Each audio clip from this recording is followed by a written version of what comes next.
ఈ పిఠాపురం పట్టణంలో పిఠాపురం పవన్ కళ్యాణ్ గారు గెలవడం నిజంగా మీ అదృష్టం. మాకు దగ్గరగా ఉన్న కాకినాడ దగ్గరగా ఉన్న మా అదృష్టం. ఎందుకంటే మీ పిఠాపురం అంటే ఎవరికి పెద్ద తెలియదు బయట. అదే ఇప్పుడు పిఠాపురం ఆయన నిలబడడం వల్ల మీకు పెద్ద పేరు వచ్చింది. రేపు పొద్దున్న కాకినాడ గొప్ప సిటీ అని ఎవరు చెప్పుకోక్కర్లేదు, విజయవాడ గొప్ప సిటీ అని ఎవరు చెప్పుకోక్కర్లేదు, పిఠాపురం గొప్ప సిటీగా అందరూ చెప్పుకుంటారు. జై జనసేన.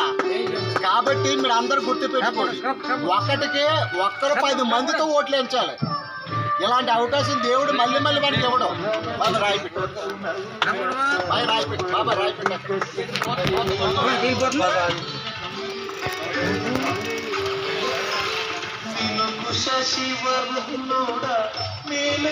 కాబట్టి ప్రతి ఒక్కరు మీరు ఒక్కరికి 10 మంది పెట్టి ఓట్లు పవన్ కళ్యాణ్ గారు గెలిస్తే ఒక రేంజ్ వెళ్ళిపోతుంది, స్థాయి వెళ్ళిపోతుంది. కేంద్రం నుంచి డబ్బు తెచ్చి పిఠాపురం పట్టణాన్ని డెవలప్ చేయగల డబ్బు ధైర్యం జీవిత నిర్దేశిస్తున్న నాయకుడు పవన్ కళ్యాణ్ ఒక్కడే. కాబట్టి పవన్ కళ్యాణ్ గారు డబ్బు త్యాగాలు శక్తి సామర్థ్యం ఉన్నాయి. అదే డబ్బులు అభివృద్ధి త్యాగంతో ఒక లోకానికి సూర్యుడు చంద్రుడు ఎంత అవసరమో మన రాష్ట్ర అభివృద్ధికి, మన పిఠాపురం అభివృద్ధికి చంద్రబాబు నాయుడు ఒక పన్ను, పవన్ కళ్యాణ్ గారు ఒక పన్ను. కాబట్టి మీరు అందరూ బాగా గుర్తుపెట్టుకోండి, ఒక్కరు 10 మందికి పెట్టి వ్యక్తి నుండి బంపర్ మెజారిటీతో 1,00,000 ఓటింగ్ మీరు గెలిపిస్తే పవన్ కళ్యాణ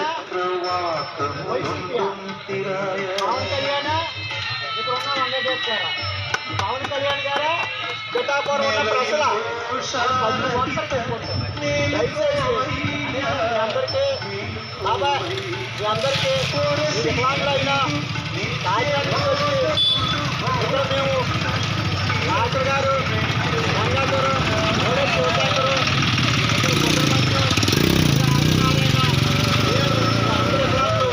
ఇక్కడికి వచ్చి ఈ యొక్క ప్రచారం చేయడానికి కారణం ఉంది. ఎందుకంటే ఆయన దగ్గర నీతి నిజాయితీ దగ్గర ఎవడో పనిచేయదు. నిజంగా ఆయనకు డబ్బు కావాలంటే మోడీ గారు ఎంత డబ్బు ఇస్తారు, ఆయనకు పదవి కావాలంటే కేంద్రంలో ఏ పదవి ఇస్తారు. ఆయన పదవికి ఆశపడకుండా డబ్బుకి ఆశపడకుండా ఇంత కష్టపడి చూస్తున్నారంటే కారణం ఆయనకి ఏదో ఒక తపన ఉంది, మనం చచ్చిపోయే లోపల మన ప్రజలకు మేలు చేయాలని. కాబట్టి మీరందరూ గ్రహించి ఒక్కరు 10 మందికి ఓట్లేసి మనం గెలిపించుకుంటే మా కాకినాడ పట్టణం పెద్ద పట్టణం అని చెప్పక్కర్లేదు.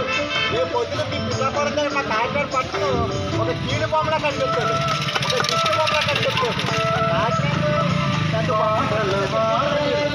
అలాగే పొద్దున పవన్ కళ్యాణ్ తెలిసినట్టు మీ పిఠాపురం గొప్ప సిటీగా చెప్పుకుంటారు, అవునా కాదా? కాబట్టి మీరందరికీ 2 చేతులతో నమస్కారం చేస్తున్నారు. మీరందరూ ఒక్కరికి 10 మందికి ఓట్లేసి పవన్ కళ్యాణ్ గారిని ఉదయ్ గారిని బంపర్ మెజారిటీతో గెలిపించి అసెంబ్లీ పంపించమని ఈ యొక్క పిఠాపురం ప్రజలు చాలా మంచివారు, చాలా గొప్పవారు. వాళ్ళకి ఎవరికి మంచివారు ఎవరికి చెడ్డవారు, ఎవరికి ఓటేస్తే మన ప్రాంత అభివృద్ధి చెందుతారు, మన బ్రతుకులు బాగుపడతాయో, మనకు ఉద్యోగాలు వస్తాయో, పరిశ్రమలు వస్తాయో మీరందరూ తెలుసుకున్నారు అని పవన్ కళ్యాణ్ గారు ఏం చేస్తారంటే మిమ్మల్ని అందరినీ సొంత పిల్లల్లా చూసుకుంటారు. కాబట్టి మీరందరూ గెలిపిస్తారని, అన్ని అసెంబ్లీ పంపిస్తారని, పిఠాపురం మన ఇండియా మ్యాప్లో ఒక గొప్ప మ్యాప్గా అందరికీ కనిపిస్తుందని నేను చాలా గర్వంగా సంతోషంగా చెప్పుకుంటాను.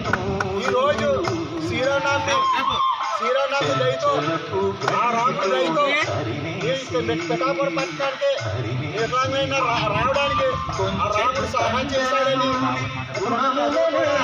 చాలా చక్కగా ఆలోచిస్తున్నారని మంచి